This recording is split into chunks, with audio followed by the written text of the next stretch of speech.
BRICS is quietly reshaping the global economy, and most people aren't even paying attention. This once modest bloc of 5 countries has grown into a powerhouse, now representing over 40% of the global economy and nearly half the world's population. It's outpacing the G7, the elite club of wealthy Western nations, and its latest move is grabbing headlines. Indonesia, a rising economic giant, has joined the fold. But will BRICS' growing influence disrupt the dominance of Western alliances and the US dollar? Or is it still far from being a global game-changer?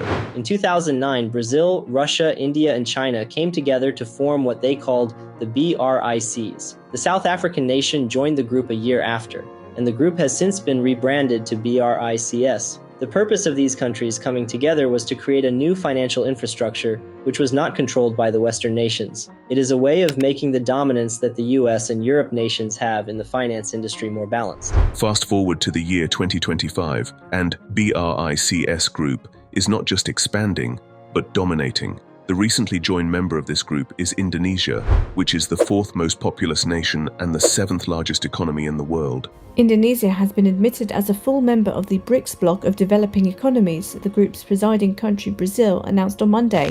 BRICS isn't just a club for world leaders to meet and snap a few photos. It's an economic powerhouse that's changing the global financial landscape. Its 10 full members, including Indonesia, collectively account for nearly 39% of the global economy when measured by purchasing power parity, PPP. That's massive. The interesting part is that BRICS will not limit itself to 10 members. In fact, they are looking to boost the strength to 18 member countries by adding 8 new countries. These member nations will then make up the BRICS Plus Alliance, which accounts for 41% of the economy of the world, which is far better than G7, which only accounts for 29%. Let's have a look back first, as the context matters. In 1992, the G7, group of 7, accounted for 47% of the total world economy, while current BRICS nations represented only 22%. In a matter of few decades, the distribution of power has changed entirely. BRICS pulse is not only catching up, but has already surpassed the G7. This is not purely an economic competition. This is an absolute redefinition of geopolitics. Indonesia joining BRICS is equivalent to augmenting a power hitter into an already strong side. For starters, there is the demographic aspect for Indonesia. It has over 270 million people. This makes it the 4th most populous nation on Earth after China, India, and the United States. A big population means a large workforce and an expansive market for products and services. Combine that with BRICS, you have an even stronger economic bloc than previously. But what about the economy? It recently surged above the UK and France in ranking as the 7th largest economy in the world. That's impressive for a country that, not long ago, was considered a developing nation. Coupled with industrialization, trade, and advancements in technology, Indonesia's economy is prospering at an accelerated pace. What stands out for Indonesia the most is its geography and raw materials. It borders the island of Southeast Asia and the Pacific Ocean, making it a transshipment center for merchant trade. Its closeness to the Strait of Malacca enhances its global trade networks further.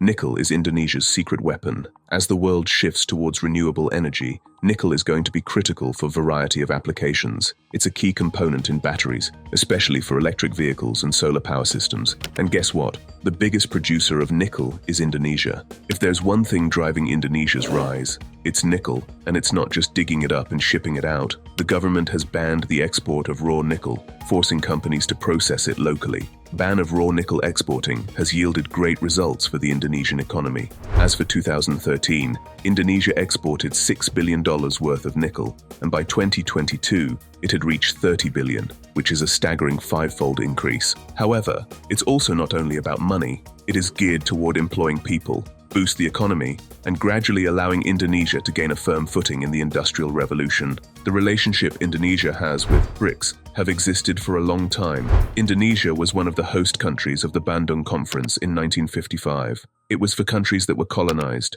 and their focus at the time was to explore ways on how to rid themselves from Western colonialism. Moving to 1961, and Indonesia was part of the countries that founded the non-aligned movement, refusing to side with either the US or the Soviet Union during the Cold War. But it hasn't been all smooth sailing. The United States of America facilitated a military coup in Indonesia in 1965 that overturned the then President Sukarno, and the nation was turned into a dictatorship that approximately killed 3 million people. This dark chapter is still fresh in the minds of many Indonesians, shaping their cautious view of Western powers. In recent years, Indonesia has been leaning away from the US and toward China and BRICS. A poll in 2024 suggests that around 73% of Indonesians would prefer China over the US if such a choice was required, which is quite a statement. This is understandable.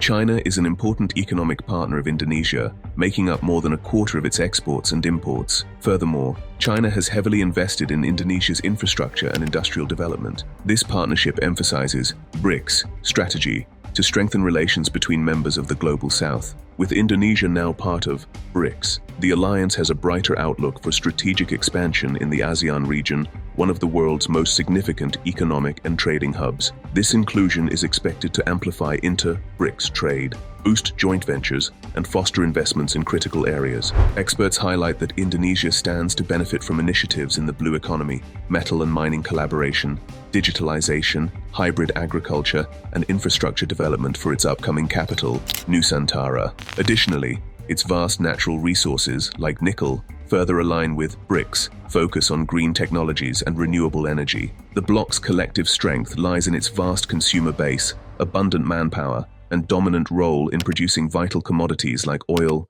gas, grains, and metals. 9 of the world's 20 most populous nations are BRICS members, representing roughly 4 billion people, a massive market and labor force for sustainable economic growth. The addition of Indonesia broadens BRICS' geopolitical influence, positioning it as a strong advocate for the Global South. The alliance is expected to drive energy and food security, strengthen financial integration, and expand sectors like tourism, Islamic banking, and hospitality. Indonesia's trade with BRICS nations already stands at $150 billion, highlighting the bloc's role as a major trading partner. Expanding this trade will help Indonesia meet its ambitious 8% GDP growth target, while also encouraging other ASEAN nations to consider BRICS membership. Indonesia is the leader of ASEAN countries. So this is a very much geopolitical move to invite entire ASEAN community to the side of the BRICS. Economic analysts stress Indonesia's strategic significance, given its $1.4 trillion GDP, $350 billion in export earnings, and its role as a G20 and ASEAN founding member. This positions BRICS as the largest South-South bloc, uniting developing countries across continents. BRICS is more than an economic association. It is a ray of hope for those who suffered for centuries due to Western imperialism. By joining BRICS, Indonesia is aligning itself with a group that's working to create alternatives to Western-dominated institutions like the IMF and World Bank. To put it simply, BRICS operates its own new development bank, which finances individual projects for the countries without injecting bureaucracy like the IMF or World Bank loans. This lets countries rise and flourish on their conditions. Clearly, BRICS has enemies. Its growth is not welcomed by some. The IMF and the countries of the West, for instance, have lashed out at Indonesia's trade policies, saying these breach of free trade practices.